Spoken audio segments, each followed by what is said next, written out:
And Gary, will you now join me as we head inside number 9?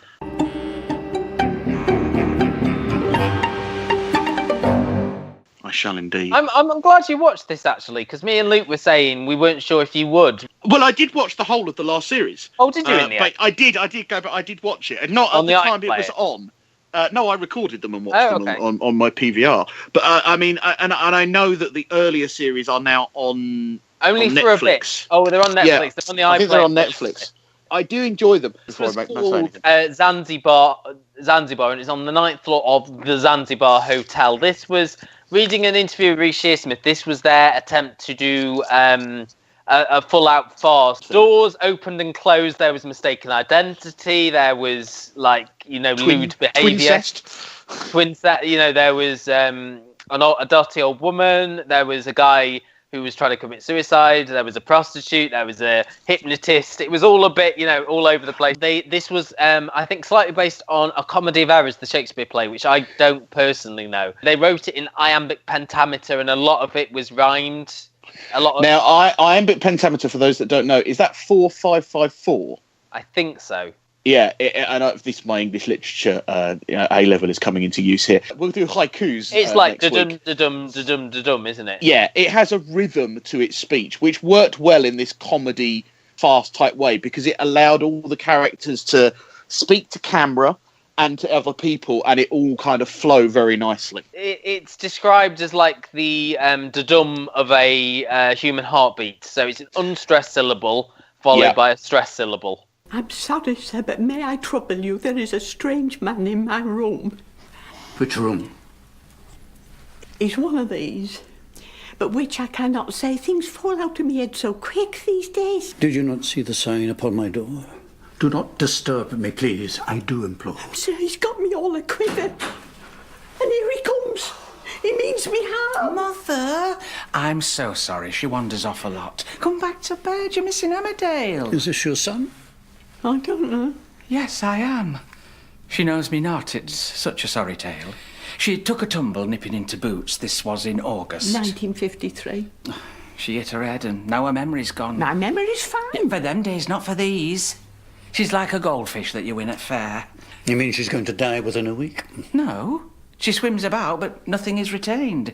We're trying this new memory technique. Are you my husband? No, he's just a man. A man who wishes to be left in peace. If that is all, I'm going to close the door.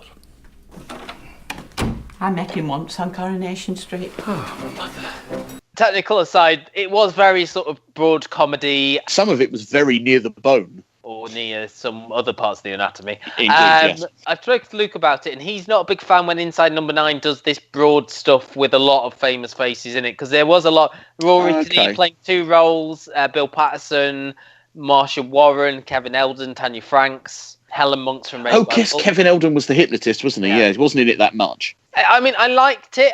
There was a couple of laughs, but more I've seen 2 and 3, and there is much more to come. The third one, I think, will have a lot of discussion about, which is good because it's on a week where there's not a lot of else on. That is a really good one. And the second one feels very much like a one-act play. I know these all do to an extent, but the second one feels very... I mean, I think this even referenced itself as a one-act play, didn't it? It kind of, there was almost a bit of inside Number 9. It is hard to categorise Inside Number 9, but this again, it didn't have that macabre edge that they normally have. This ended with a happy ending, which is very unusual. Well, there was a macabre twist in the fact that one of them was supposed to be killing one, but you're right, because of the way they did no one died. Which no one died. The only other time I can remember that happening in Inside Number 9 is in the karaoke episode, which I quite liked. Did anyone die in Diddle Diddle? Oh, no. Well, apart from... No, I won't say that. No.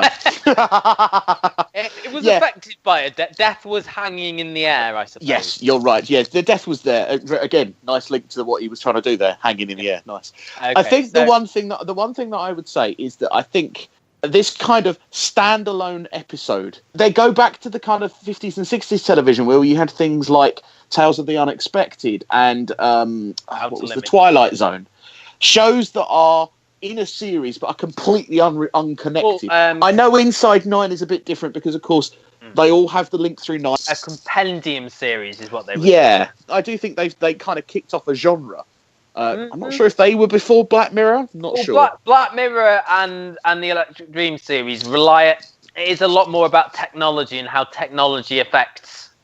Sure, but they are definitely more set stories. Though. I'm not disputing that, but what I'm saying is they're very sort of technology influenced, whereas this is very like a play. This is is half an hour.